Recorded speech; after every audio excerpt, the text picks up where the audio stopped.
Welcome to Consumer Choice Radio. We are very delighted to be speaking with Brad Polumbo. Brad is a fellow at the Foundation for Economic Education and a senior contributor for Young Voices.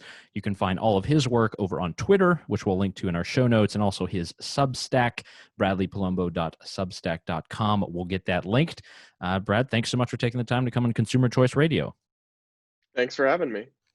So you're someone who I think anyone who's in the political Twitter sphere has definitely seen. You are someone who writes a good amount. So your voice is found in many different outlets, and you've been a very, very, very busy writer here the last couple of years.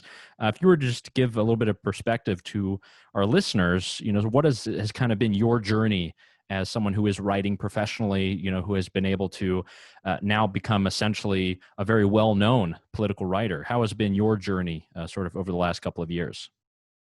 Wow. Well, rewind 5 years, and I was at college, on my college campus, writing for the student newspaper, and I just walked into the recruitment meeting, and they were like, "Do you want to do news or opinion?" And I was like, "Oh, I don't know. Maybe I'll do opinion. That sounds fun." Now fast forward 5 years later, and I do that for a living, opinion-based column writing, editing, and journalism from a clear perspective. So that's definitely how I got into it, and I came to kind of relish the whole battle of ideas framework, and I thought that I had an interesting perspective to offer as somebody who doesn't fit into a lot of easy boxes, and apparently enough listeners agreed that I've been able to do it for several years now. Yeah, that's awesome. I think that's a true vote of confidence in your skills and abilities when you have like an audience that actually supports you, finds you, and is able to kind of give credence to your voice everywhere you go. Yeah, I mean, I have to admit, I didn't know what a Substack was, so I feel extremely old.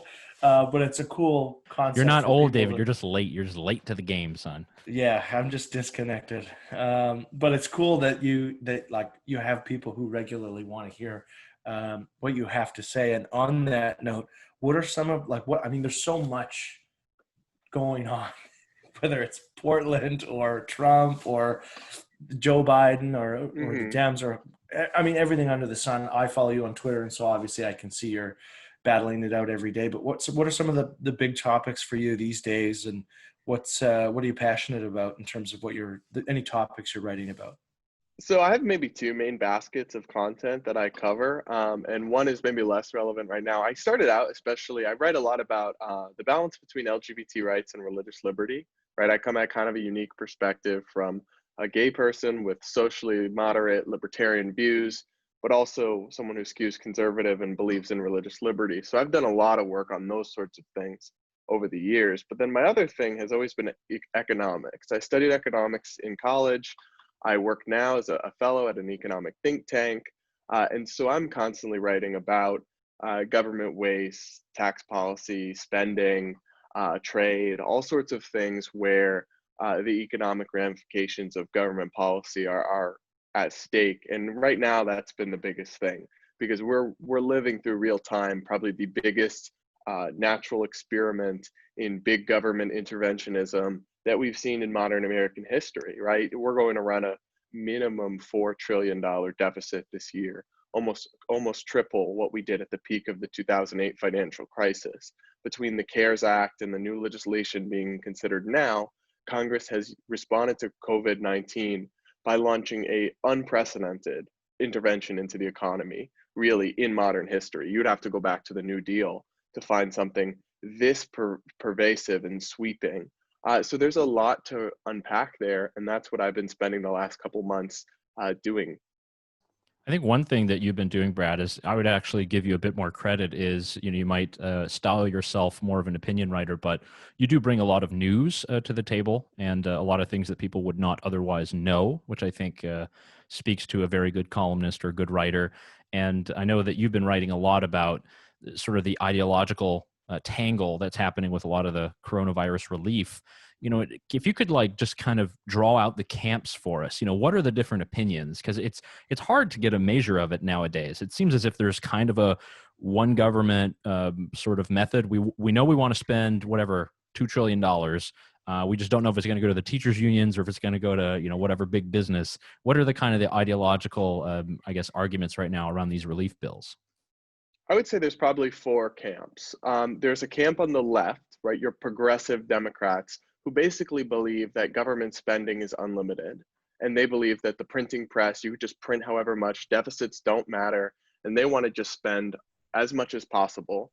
And they're comfortable with having basically people take over in this crisis, the government take over the entire economy, just about. Then you have kind of the establishment Democrats, the Nancy Pelosi's and the Chuck Schumers. They're certainly not that far, but they really are extremely Keynesian in that they believe running up massive $5 trillion deficits right now would be fine. They're not going to do that every single year, but they don't really care. They're okay with massive intervention and stimulus, but they have ideas about where it should go, and that's specifically targeted to ostensibly working people, but also kind of the well-connected interests that have blended in nicely with the Democrat establishment. On the other hand, on the right, you have basically two factions. One is what I would call big government Republican establishments. So Mitch McConnell is fine with spending trillions. He just has different ideas for how it should be spent. And he maybe wants to spend 1 trillion instead of 3 trillion. So that's kind of the sad reality, is that the establishment of the Republican Party in Congress is just as fine with big government interventions. They just want to see them go to tax cuts instead of welfare spending. Not that tax cuts are big, but they're fine with big deficits, and they don't really care how we get there. They're fine with massive loans and interventions into the economy, as long as it also includes things that the Chamber of Commerce wants on their wish list. Then on the other faction, you do have people like Ted Cruz and Rand Paul who literally say, heck no, we can't keep doing this. And they truly do believe in small government, fiscal conservatism, and they're rallying against this stuff, talking about the long-term consequences of creating a welfare system that pays 70% of the unemployed more to stay on benefits than it does for them to go back to work, and running up trillions in debt, and accelerating the coming budget crises in Social Security, Medicare, all that, and just sticking the tab to future generations. So they're a minority, though, that small group, but that's where I would count myself, and that's where a lot of my work is focused during COVID-19. The last article, Washington Examiner, July 28, we'll link to this as well. New GOP coronavirus bill is an expensive mess with a few bright spots. Yeah. So I got a question on that breakdown. So a lot of people in the Yang Gang have said that now is the time we got to roll into basic income, that this is evidence that it works. And I mean, I'm agnostic when it comes to UBI, but what's your take on whether or not this shows the efficacy of UBI? Have you dug into that at all? Yeah. So, I mean, I guess I have to give you two different answers. One is like a philosophical answer, and one is a practical answer. Philosophically, I mean, Milton Friedman supported the idea of a UBI if it replaces all welfare and all this inefficiency. I'm okay with that in concept, because what we have seen is, I mean, the unemployment expansion going through these state under the CARES Act and the COVID-19 Congress response has lost more money to fraud than it did all of just from this expansion in the last few months than it did funding the entire program in 2019. So it's already lost $26 billion in fraud. So I'm actually amenable to this idea that we're going to have a universal basic income that will abolish all this welfare state bureaucracy and incompetence, and also remove the work disincentive, because UBI, you get it if you work or not, whereas stuff like the massive unemployment benefits pay people not to work. So I guess conceptually, I'd be down to kind of wax poetic with the Yang Gang about that. But the problem is that it's just, in reality, any UBI would be on top of everything, right? Practically speaking, there's no viable path to add a UBI right now in terms of eliminating the existing entitlement programs. And on top of everything, it would just be a disaster. The last thing we need is an expensive new entitlement program. So I think it's an interesting intellectual experiment, but it's not really a serious practical solution anytime soon. Yeah. And a kind of funny follow-up, just because I know going from online sensations with the Yang Gang to a funny engagement that I saw you were going back and forth with. What was your back and forth on tanks? Because I saw you get a lot of heat about the question of should people be allowed to own tanks. Right. I mean, so this is just interesting. I'm very libertarian leaning, but ultimately I'm not like a pure libertarian. So people who are pure libertarians, I'm friendly with them, but we like to rib each other. And one thing that they've been all ribbing me on online, which 97% of the American public would agree with me, but libertarian Twitter is its nice little bubble. So I said that I don't believe in, I'm very pro Second Amendment, right? I don't support basically any of the gun control that Democrats support. I support some semi-automatic weapons, AR-15s, concealed carry, all that stuff, because I think the facts justify it. But this question of private tank ownership, to me, seems really extreme. And Jo Jorgensen, the nominee for the Libertarian Party's nominee for president, has said she thinks private civilians should be able to own tanks. And I view that as an example of the kind of extremism that makes the LP unserious, right? Because everyone knows you have to draw the line somewhere. She says things like citizens should be able to have whatever the government has. I don't agree with that. And I'm only, to be clear, I'm only speaking for myself on this. My view here doesn't represent any of my employers.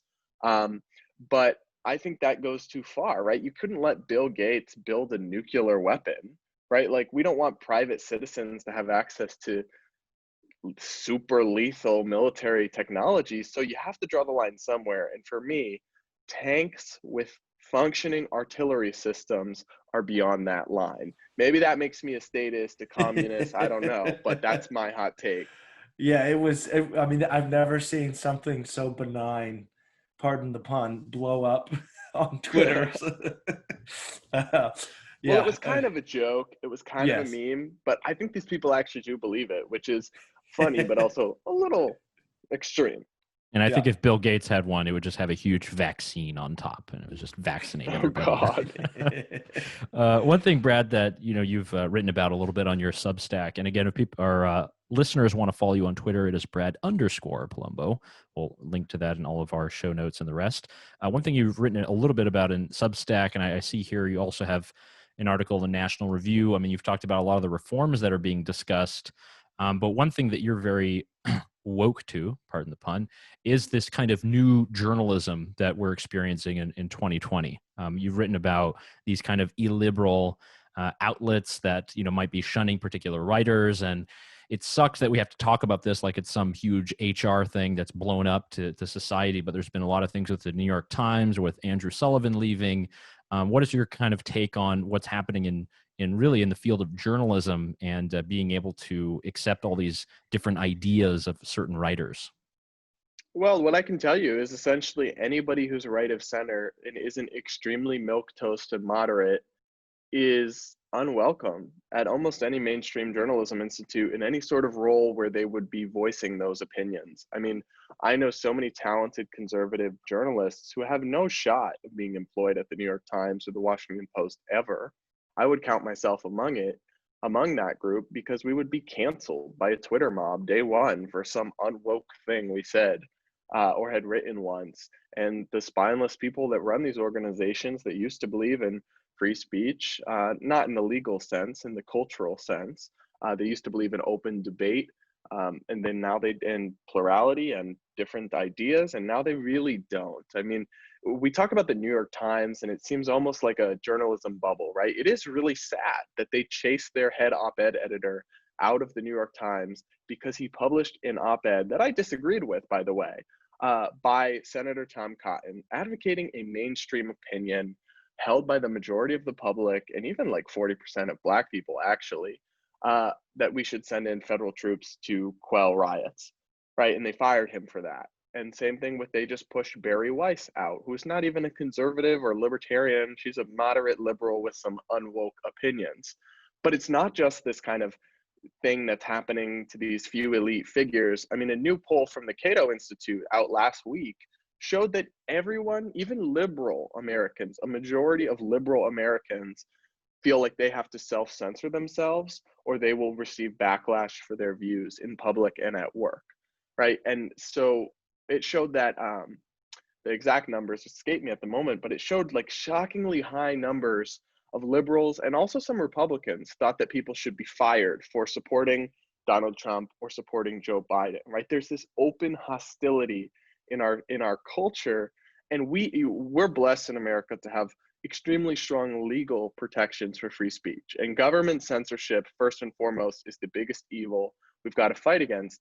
But you could have no government censorship and still not really have a free and open society. George Orwell wrote about this, where the other threat is this illiberalism from citizen to citizen that can create a chilling culture that's hostile to open debate. And that's what we're struggling with during this moment. Yeah, we had on Fleming Rose a couple of weeks ago. He's the Danish journalist who published the Mohammed cartoons in Denmark. And he wrote about that in his book. Is it's not about, the government clamping down on whatever speech. It's that now people are going to basically censor themselves whenever they're going to have any opinion that they might think would rile people up or get people upset. And it's as if the Overton window for acceptable ideas is now reduced to this tiny pendulum that's only controlled by the large publishing houses and gatekeepers. I think that's why a lot of people are kind of driven to your work, because you're still using obviously many mainstream outlets to publish your work, but you're also using things like Twitter, things like digital services to get your message out. I know that you've been in the journalism game. It hasn't been that many years, so you haven't had to work through the the ink-stained old days where there would actually be the gatekeepers. But what's it like working in sort of digital journalism in 2020? Well, we're in this interesting space right now in journalism where legacy institutions still have massive market share, right? So there's still the 4 million people that watch Tucker Carlson on Fox News, and there's still, millions and millions of people that look at the New York Times every day. However, there's also this alternate path. I mean, Andrew Sullivan, who is far more famous a writer than I, was pushed out of New York Magazine for being insufficiently woke.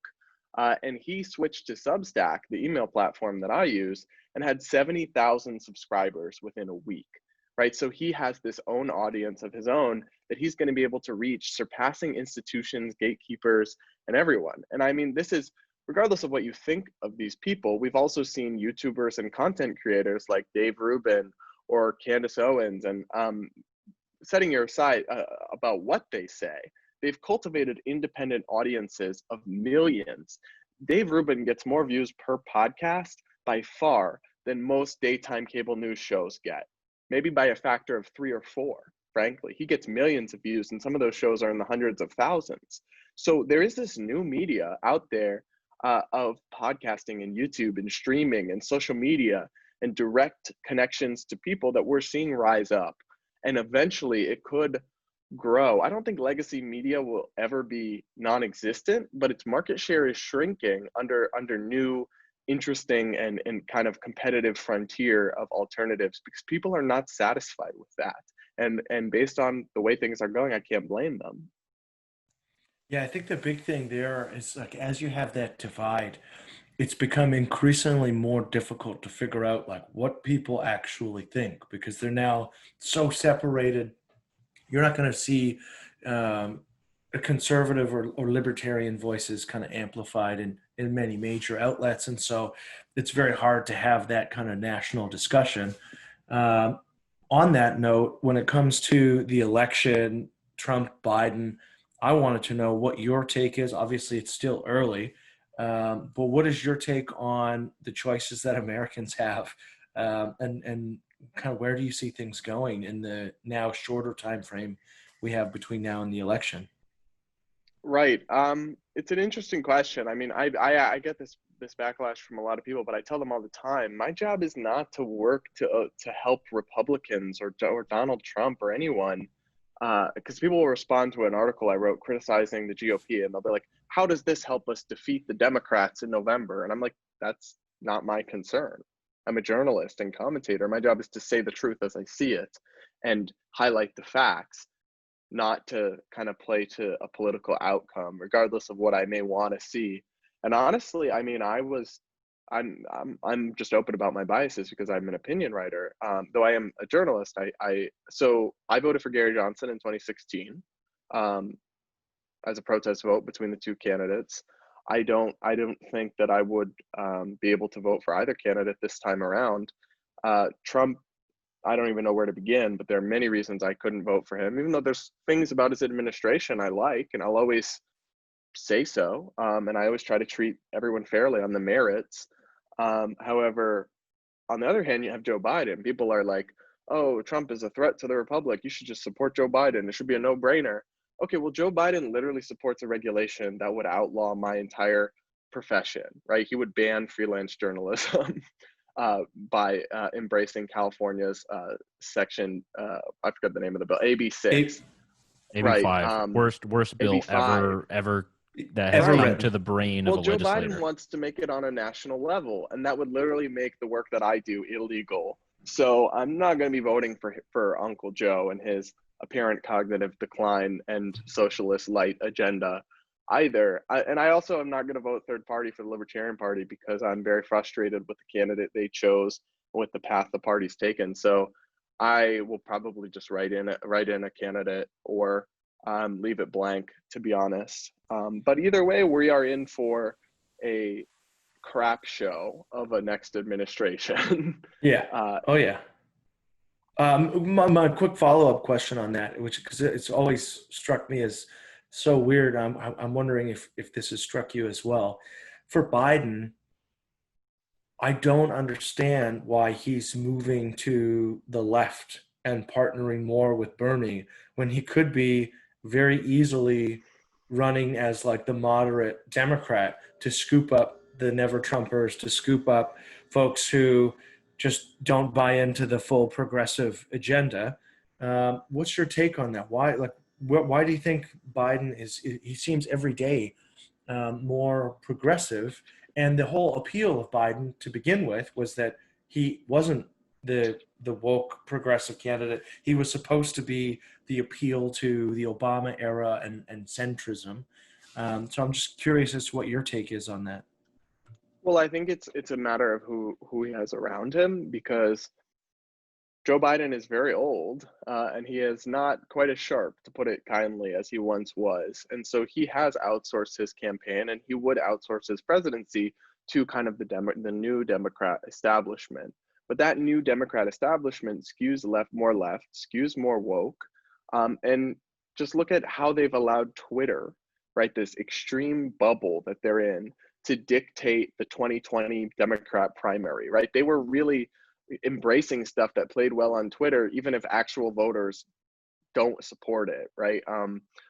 What comes to mind is Julian Castro, talking about abortions for transgender women, which doesn't make any sense, right? But on Twitter, people were like, yes, Castro, we stand, right? But that's the kind of discrepancy you have between the new Democrats that are very online and control the halls of power in some of these institutions and the actual electorate.